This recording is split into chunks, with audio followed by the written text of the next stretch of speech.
جنواري سپیکس نه د افغانستان انډر 19 سیمی فائنل ته وتل او د آیرلینډ تر زامن خلاف بریا مو ډیره مبارک شه. د ټول افغانستان د ټولو غیرو پښتنو د ډیر مبارک شي. بغیر یو څو د هندو زامنو نه پوه شي چې کله ته په حقیقت باندې خبرې کوي لکه هغه د پښتونخوا پښتنو ته چې خپل پوځ ته والي و چې موږ چې نیو هندوستان در باندې حمله کوي، همدغسې د زمونږ خلکو ته هم اوس خدای خبر چې کوم ځای نه د هندوانو ستنې ځان ته والي دي. خدای دا غرق نه کړي چې یو حقیقت خبره کوي نو هم پکې دوی خپل بد کامنټ وکړي. ما خو زیاتره خیر بلاک کړي دي الحمدلله، ډېر کم پکې را پیدا شي او همداسې بعضې پښتونخوا هم پکې ناپوهه. خدای مو غرق نه کړه. موږ حقیقت یو حقیقت هم دې ته یي چې میچل مارش واقعي پکې نو، سټوینس نو، دغه نو، جاش انګلیش نو، ټیم ډیوډ نو، میکسویل نو، دا خلک نو. بیا زموږ د افغانستان خلک پکې بعضې د ماره چې هندوانو ورته ستنې والي نه سړي زامنو ته بسکټ مو خوړلي که نه د هندوستان هماغه یاست. خدای مو غرق و پرک نه کا وروره. الله ولې د پاکستان نوم واخیسته؟ وزه د نه سړي زو وزه، دا خو زما خپل انټرنیټ دی، خپله خوښه مې ده او په فیک اکاونټونو راځي، خو زه هم په شوق بلاک کوم. زه خیر نن ورځ د بیا د ټولو افغانانو مبارک شي. بریلینټ لوبه وه. ګوره من کبر او غرور نه یریږو، عاجزه د الله بندگان ملنګان خلک یو. کنې آیرلینډ خلاف چې د انډر 19 د افغانستان لوبه وکړه نو زړه مې داسې وي چې راته داسې وایم چې لکه یو سړی ډېر سخت وږی، هغه موږ او تاسې په غریبۍ کې چې واړه به وو نو همداسې به ډوډۍ او څه به یو بڅری نیمه په لاس راته خوروا کې به نور ډوډۍ خوړه. اوس هغسې غریبۍ کې چې تا ته وروره یو سورکړی چرګ مکمل ځان ته په لاس درشي او ورته کښېنه. دا آیرلینډ سره لوبه دغسې وه د افغانستان انډر 19 دپاره. سم خوراک و، اسانۍ سره، د دې نه نوره ښه لوبه موږ ته په لاس نه راتله په نړیوال جام کې. او اخري لوبه داسې سچویشن کې چې موږ ته به خدای دې وکړه که سریلانکا په 1.5 رنزو باندې هم تېره لوبه ګټلې وای، موږ ته ښه معلومات کېده چې وروره موږ دا لوبه باید په څو وګټو. صرف دا نه چې ګټل دي په څو رنزو څنګه، هغه ډېر اسانه وه. هغه متي الله عابد صاحب یو پوسټ کړی چې په غټ فرق او توپیر موپیر نه و. پرون خالي داسې خپه ورکېده او په سیمی فاینل ته مطلب آیرلینډ خالي وډزوه او ومه ډزوه الحمدلله.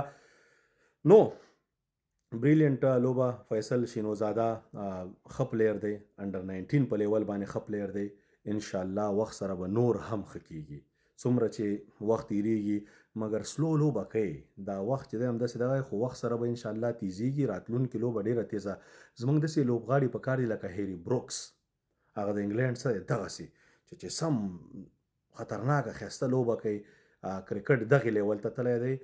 محبوب صاحب چې دی هغه هم ښه لوبه وکړه. ګوره همدا شی مه تاسې نه اوس هیله ده سیمی فاینل کې. سیمی فاینل خو معلومات نه کېږي. موست لایکلی که هندوستان لوبه وګټله، د هندوستان رن ریټ دومره های دی چې دا وروره هغه ګروپ کې ټاپ کېږي. زموږ او د هندوستان به سره خپلو کې ډزیږو. او که هندوستان بایلله د پاکستان سره، پاکستان انډر 19 نه لوبه، نو بیا به زموږ او د انګلینډ سره مقابله وي. دواړه خطرناک ټیمونه دي. خو د انګلینډ داسې ټیم دی چې هغوی سپین بالینګ سره همیشه د هغوی دغه ټیم هم مشکل لري. مین ټیم نو دا خو یې انډر 19 دي، بچیان دي که نه.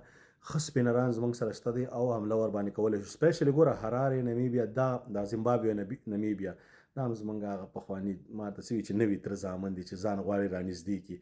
د دوی ځای کې چې دی سپین دپاره کنډیشنز ډېر بهترینې وي، پوه شوې. او بل هغه فاست بالر مثلا چې سمارټ وي چې چینج اپ پیس هم کولی شي، چې هر څه هغه هم وکټې پکې اخیستی شي. وکټ چې دا د اسانه نه وي نور چا دپاره. نو چې زموږ سیمی فاینل هر چا سره چې راځي بیا به ګورو دا ګز او دا میدان. دا هم غټه خبره. الحمدلله سیمی فاینل ته ورسېده د افغانستان ټیم. زما خو تینې ګوره هیله همدا وه چې دا به سیمی فاینل ته وځي. ته یقین وکړئ چې ما سره دا دغه فکر سوچ و چې یاره دې ټیم کې دا خو ډېر عمر او ورڅ نه پاخه دي، تجربې نه پاخه ډېر زیات کرکټ یې کړی. دوی ته خالي د یو داسې دغه ضرورت دی مینټور چې دا منټلی سټرونګ کی، مضبوط کی. کوچینګ سټاف ورسره شته خو یو منټور ورسره مضبوط کس پکار دی. نو هغه ښه دی. بس هغې نه بغیر هم اولني گیم کې کلیک شو. هغه دغه چې په اسټرالیا ټیم چې په دغه کې مات که په دغه کې وارم اپ گیم کې ما ته معلومات شو چې افغانستان بس وس دا ټیم پټرې ته برابر شو. دا ریل ګاډی به انشاءالله همداسې چلیږي. سیمی فاینل کې ورته بریا غواړو. ښه زړه د خلاصه ګوره ډو اینډ ډای سچویشن یې ښه زړه د خلاصه لوبه وکړئ وروره او هېڅ پریشر مه اخلئ بس غټ کار مو وکړه. اوس 2 ګیمه دي او 2 ګیمه کې یو بیټسمین چې بل وچلېده یا سکور یې دغسې وکړه لکه فیصل صاحب کیپ اټ اپ او یا بالر راغی 5 وکټې واخیست 6 وکټې واخیستې وی آر ان د فاینل همدغسې نو ګورو به هغې باندې بیا هغې وخت کې خبره کوو بیا مو ډېر ډېر مبارک شه شینواري سپیکس نه په لوی الله وسپارم خدای په امان سلام علیکم